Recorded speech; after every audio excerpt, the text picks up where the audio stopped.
Base dito ha, sa impression na yan ha.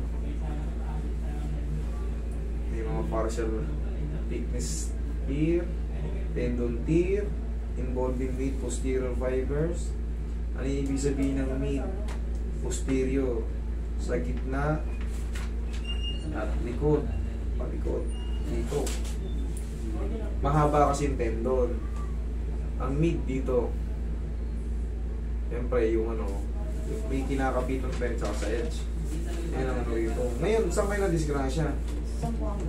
Suggestive adhesive. Ito pa. Ito yung sinasabing adhesive capsulitis or ligamentous sprain of inferior glenohumeral coracohumeral ligaments, degenerative tear. Bubog sarado tumaw yung ano nyo. Ngayon, possible na hindi kagad matreat. May mga punit siya. Nung siguro yung pagkaka-aksidente nyo, siyempre, hindi ko napahilot yun. Kahit ipahilot nyo to, kung talagang punit-punit yung mga tendon, yung mga ligaments. Sa loob kasi yan. Oo. Ngayon, siyempre, nung unang araw ng ano nyo, maga yan. Ngayon, nakalagay ngayon dito may adhesive capsulitis kayo. Ngayon, hindi nyo maaangat yan. Papakat.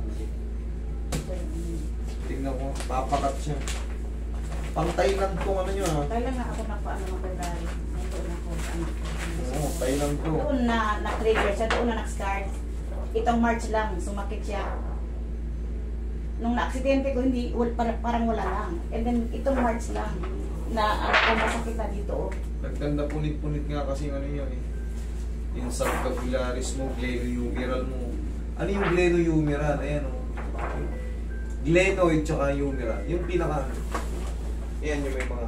Ayan yung subchromial bursitis. Yan, namamagayin dyan.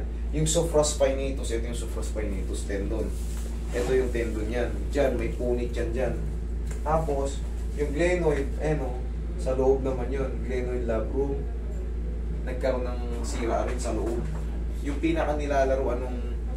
Ito, yung buto natin. Yan, yung full thickness building yan.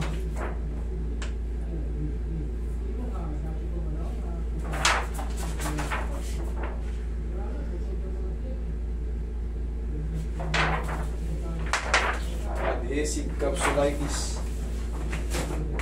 Isa sa pinakamasarap na frozen shoulder. Yan ang pinakamasarap na frozen shoulder, adhesive capsulitis.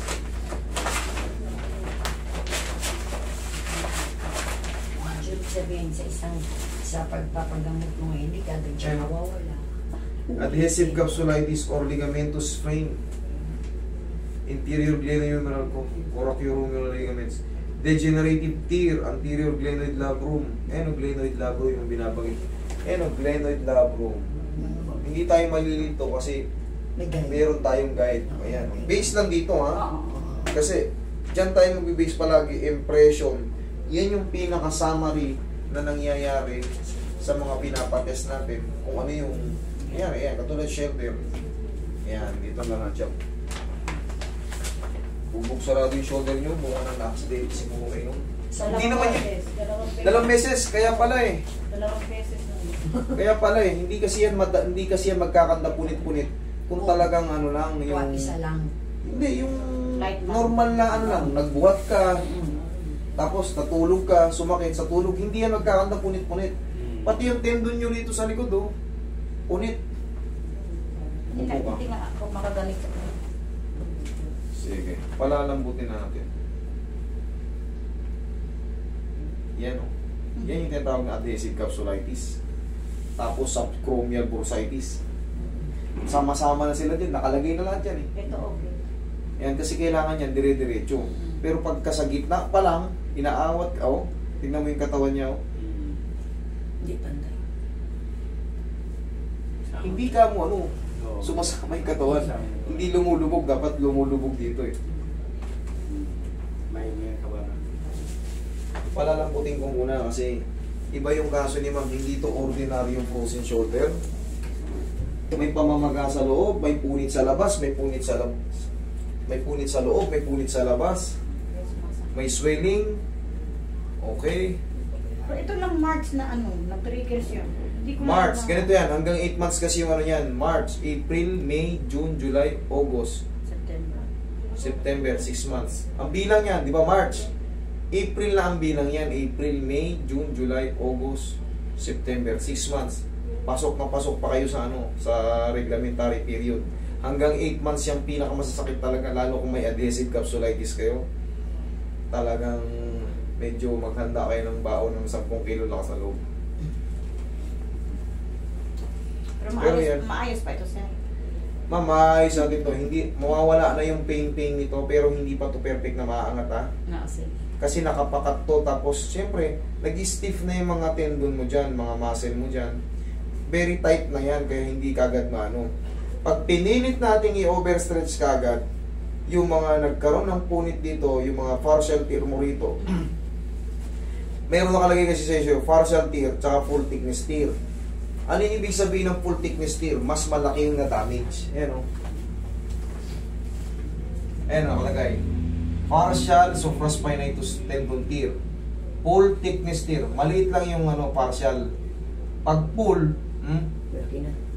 mas malapad. Nakikita niyo po ba, ma'am? Opo. Yan, mas malapad. Siyempre, pag pinilit nating i-stretch to, ay mangangapunit lalo. Kaya kailangan, tuturuan ko kayo na ano, huwag kayo mag-alala. Makaka-recover din kayo dyan. Tuturuan ko kayo ng mga stretching, ha? Para hindi lalo mapunit. Kasi hindi ko talaga yan. Lalo kung, siyempre, naiintindihan ko nga eh. Kung anong gagawin eh, i-advise ko pa kayong para mapunit. Siyempre, hindi.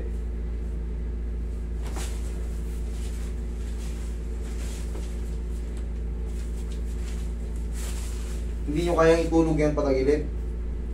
Kaya. Kaya.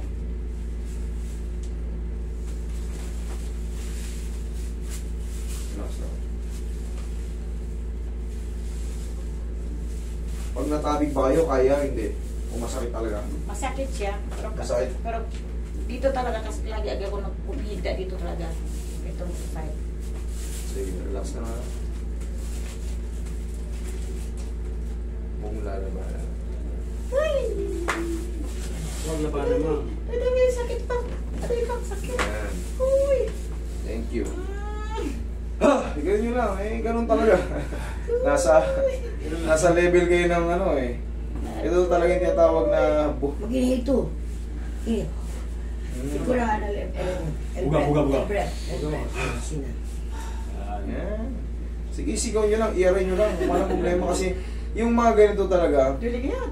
napapanood nyo yan, sinasabi ko talaga, magbangon kayo 10 kilo na kasaloob kasi yan, may aray. May mga ano kasi bigla na ano. Pero pagkatapos ng pain na yan, at least makaano. Yes, napa. Kaya naman. Kaya. Kaya. Ay, taga-Sambuanga eh. At saka ano yan, masyadong ano yan sa ano yan, ganyan, pakiramdam. Ano ba kayo? Chabacano, Tauso? At saka ano. Ayan, marami dyan eh. Dapat ah.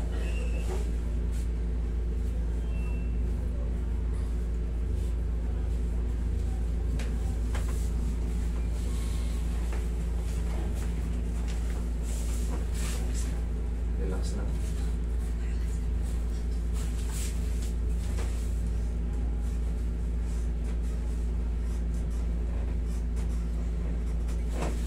Pati buong likod yun. Tigas Opo. na masyado yun. Opo. Parang bato. Ang lalaking likod eh. Kakaano yan, kumbaga, kakatiis ba? Tinitigasan niya. Tsaka ano po yan, para kung lalaki kumigos yan. Kaya nga ako, pati ang likod oh. Ang bato. Pero papalambuti ni Master yan.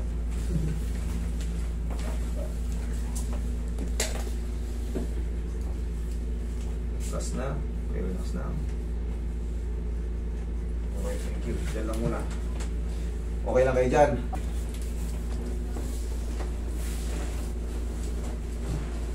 Parang ano lang din yan. Diba, inopera kayo. Tinahi. Dito, warat. Tinahi. Sarado na.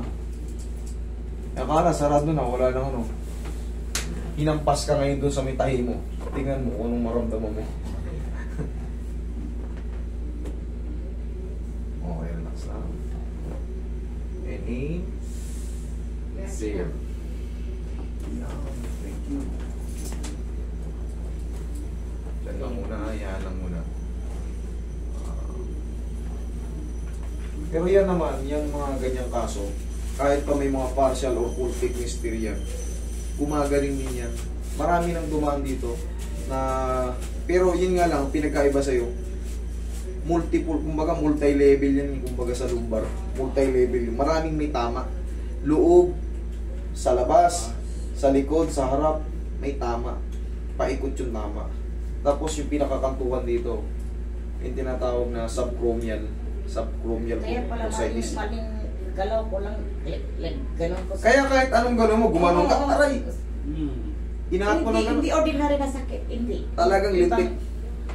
Kasi nga, palibot, paikot, pati sa loob, merong yung glenohumeral na binabanggit ko, hindi tayo glenoid labrum mo, glenoid may tear. So wala kang takas. Kaya kahit anong galaw mo, talagang may intense,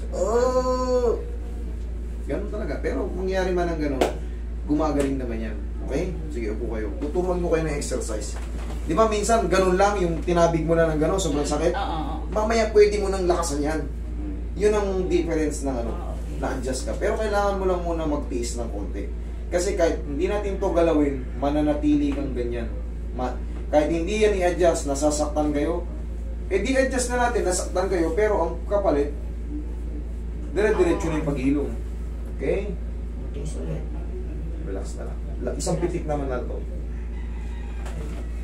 Okay, kaya. Okay na, thank you. Kaya yun mga. Ngayon, pwede nyo lang pwede nyo lang baldog-baldugin yan.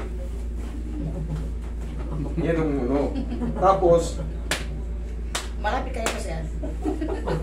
sige, sundan mo. Okay, malakas na. Oo, okay. Yun ang difference. Kasi yan, di ba, konting gano'n niya, ibang klase yung sakit.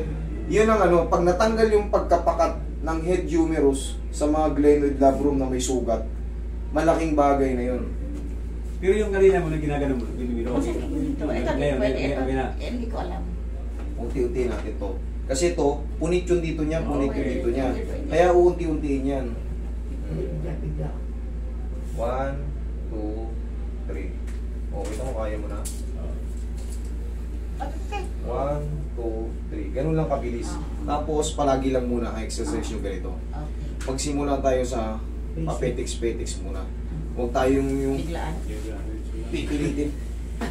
Huwag kasi o ngayon, unti-unti nang tataas. Kanina ayaw talaga eh. Pero ngayon, abot mo na. Pero may pain pa yan ha, hindi ko yung ipapangako. Meron dito sakit. Yan.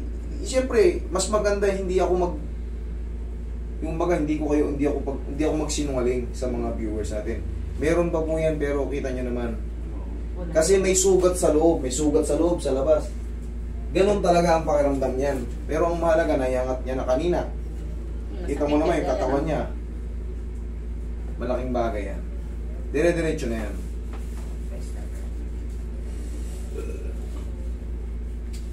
Pero siyempre, sa tulong din ng mga exercise nyo, tulungan nyo rin ako. Day by day, ganyan o. Kahit puwersahin mo na kasi yan. Oo. Di ba? Dati pa nagaganyan mo yan. Hindi kunting gano'n o. Ayan o. Oo. Tanggal kasi yung pagkapakat. Thank you, Lord. Okay? May kasama ko.